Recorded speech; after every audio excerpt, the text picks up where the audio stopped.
ಜನತಾ ಪಾರ್ಟಿಯನ್ನು ಕಟ್ಟಿ ಬೆಳೆಸಿ ಅಧಿಕಾರಕ್ಕೆ ತಂದದ್ದು ಯಡಿಯೂರಪ್ಪ ಅಂತ ಎಲ್ಲರಿಗೂ ಗೊತ್ತು.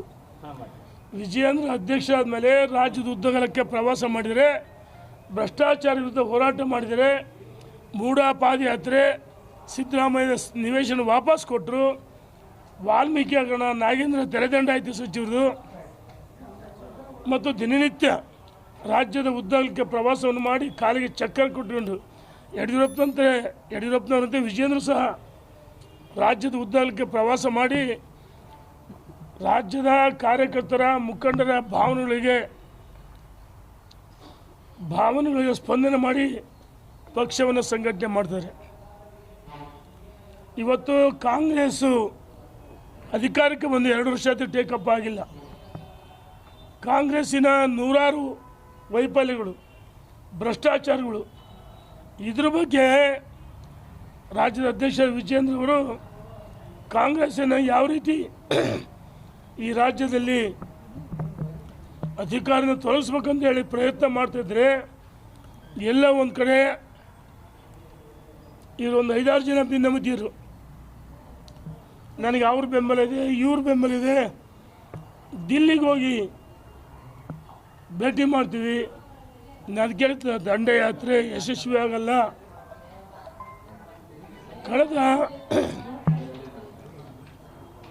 ಕಳೆದ 1 ವರ್ಷದಿಂದ ನಿರಂತರವಾಗಿ ಅಪಪ್ರಚಾರ ಮಾಡ್ತಾ ಇದ್ದಾರೆ ವಿಜಯೇಂದ್ರ ವಿರುದ್ಧ.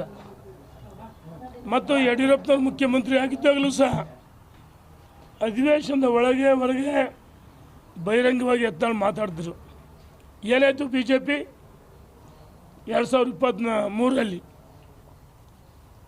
121 ಇದ್ದದ್ದು ಕೇವಲ 66ಕ್ಕೆ ಬಂದು ನಿಲ್ತು.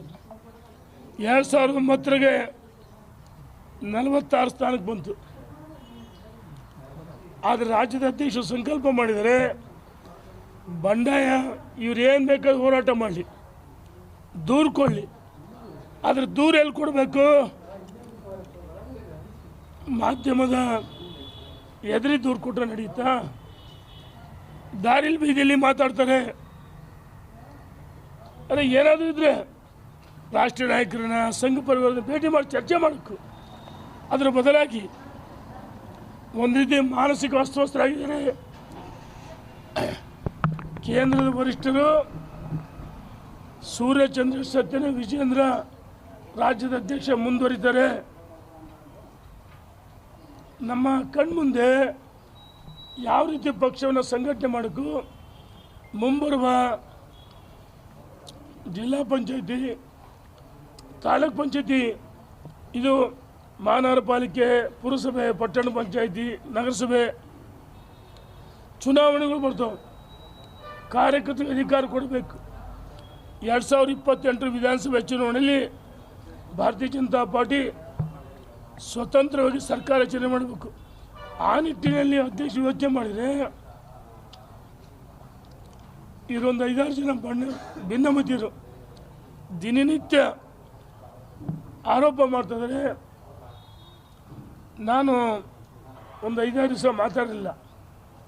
ಯಾಕಂದರೆ ಜನನೂ ಈ ಕರ್ನಾಟಕದಲ್ಲಿ ಜನ ಮಾತಾಡ್ತಾರೆ, ರಾಜ್ಯದಲ್ಲಿ ಭಾರತೀಯ ಜನತಾ ಪಾರ್ಟಿ ಸಂಘಟನೆ ಚೆನ್ನಾಗಿದೆ, ಕಾಂಗ್ರೆಸ್ಸಿನ ವೈಫಲ್ಯಗಳು ಅದ್ರ ಬಗ್ಗೆ ಭಿನ್ನಮತೀಯರು ಮಾತಾಡ್ತಲ್ಲ. ಭಿನ್ನಮತೀಯರ ಹೋರಾಟ ಕೇವಲ ವಿಜಯ ನಿಲ್ಲಿಸ್ಬೇಕಂತ ಮಾತ್ರ ಇವ್ರ ಹೋರಾಟ, ಕಾಂಗ್ರೆಸ್ ವಿರುದ್ಧ ಹೋರಾಟ ಅಲ್ಲ. ನಿಮಗೆ ಸ್ವಲ್ಪ ಸ್ವಾಭಿಮಾನ ಇದ್ದರೆ, ಮಾನ ಮರೆದಿದ್ದರೆ ಕಾಂಗ್ರೆಸ್ ವಿರುದ್ಧ ಹೋರಾಟ ಮಾಡಿರಿ. ಜನ ಎಲ್ಲೋದ್ರೆ ನಿಮಗೆ ಪ್ರಶ್ನೆ ಮಾಡ್ತಾರೆ, ಹಳ್ಳಿಗೆ ಹೋದರೆ ಜನ ಪ್ರಶ್ನೆ ಮಾಡ್ತಿದ್ರೆ, ನಾನು ಇವ್ರಿಗೆ ಸವಾಲಾಗ್ತೀನಿ. ಅಪ್ಪ ಮಕ್ಕಳು ಬಂಡವಾಳ ಕರ್ಮಕಾಂಡ ಬಯಲಿಗೆ ಅಂತ ಇದೆಯಲ್ಲ, ನೀನು ಮಾಡಬಾರ್ದು ಭ್ರಷ್ಟಾಚಾರ ಮಾಡಿದ್ದೀರಿ. ಯಾರು ದಂಡಿವರು ಮಾಡಬಾರ್ದು ಭ್ರಷ್ಟಾಚಾರ ಮಾಡಿದರೆ ಕಾಂಗ್ರೆಸ್ ಜೊತೆ ಹೊಂದಾಣಿಕೆ ಯಾರಿಗೆ ಗೊತ್ತಾಗಲ್ವಾ? ನಿಮ್ಮ ಹೋರಾಟ ಯಾರ ವಿರುದ್ಧ ಇರಬೇಕು? ನಿಮ್ಮ ಹೋರಾಟ ಕಾಂಗ್ರೆಸ್ ವಿರುದ್ಧ ಇರಬೇಕಾಯ್ತು. ಆದರೆ ಪಕ್ಷವನ್ನು ಕಟ್ಟಿ ಬೆಳೆಸಿ ಅಧಿಕಾರಕ್ಕೆ ತಂದಂಥ ಯಡಿಯೂರಪ್ಪನವ್ರ ಬಗ್ಗೆ ಅನಗತ್ಯ ಸೃಷ್ಟಿ ಮಾತಾಡ್ತಿದ್ದಾರೆ. ಇದಕ್ಕೆ ಕಾಂಗ್ರೆಸ್ಸಿನ ನಾಯಕರ ಕುಮ್ಮಕ್ಕಿಂದ ಈ ರೀತಿ ಹುಚ್ಚುಚ್ಚಾಡಿಗೆ ಆಟ ಆಡ್ತಿದ್ದಾರೆ. ನಾವು ಇದೇ ರೀತಿ ಆದರೆ ನಮಗೂ ಸಭೆ ಮಾಡೋದು ಗೊತ್ತಿದೆ, ದಿಲ್ಲಿಗೆ ಹೋಗೋದು ಗೊತ್ತಿದೆ. ನಮ್ಮ ನಾಯಕರು ಯಡಿಯೂರಪ್ಪನವರು, ವಿಜಯೇಂದ್ರ ಯಾರೂ ಸೇರಬಾರ್ದು, ಪತ್ರಿಕಾಗೋಷ್ಠಿ ಬೇಡ, ಪಕ್ಷವನ್ನು ಸಂಘಟನೆ ಮಾಡೋಣ ಅಂತ ಅವ್ರು ಹೇಳ್ತಾರೆ. ಆದರೆ ನಮಗೆ ಎಲ್ಲ ಒಂದು ಕಡೆ ನೋವಾಗುತ್ತೆ. ಆ ನೋವಿಂದ ನಾವು ಮಾತಾಡ್ತಿದ್ವಿ. ನಾನು ಇವತ್ತು ಯಾರು ಇವರದಲ್ಲ ಭಿನ್ನಮತಿಯರು, ಇವರು ಬಿ ಜೆ ಪಿಗೆ ಮೂಲ ಬಿ ಜೆ ಪಿ ಅಲ್ಲ. ಬಿ ಜೆ ಪಿ ಹಾಳು ಮಾಡೋಕ್ಕೋಸ್ಕರ ಈ ರೀತಿ ಹೇಳಿಕೆ ಕೊಡ್ತಿದ್ದಾರೆ. ಇವರಿಗೆ ಪಕ್ಷದ ತತ್ವ ಸಿದ್ಧಾಂತ ಗೊತ್ತಿದ್ರೆ 4 ಗೋಡೆ ಮಧ್ಯೆ ಮಾತಾಡಬೇಕಾಯ್ತು, ಮುಕ್ತವಾಗಿ ಅಲ್ಲಿ ಭೇಟಿ ಮಾಡಿ ಮಾತಾಡಬೇಕಾಯ್ತು. 23 ಜಿಲ್ಲಾಧ್ಯಕ್ಷಗಳು ವಿಜಯೇಂದ್ರ ಏಕಪಕ್ಷೀಯವಾಗಿ ಮಾಡಿದ್ರು ಅಂತ ಹೇಳ್ತಾರೆ.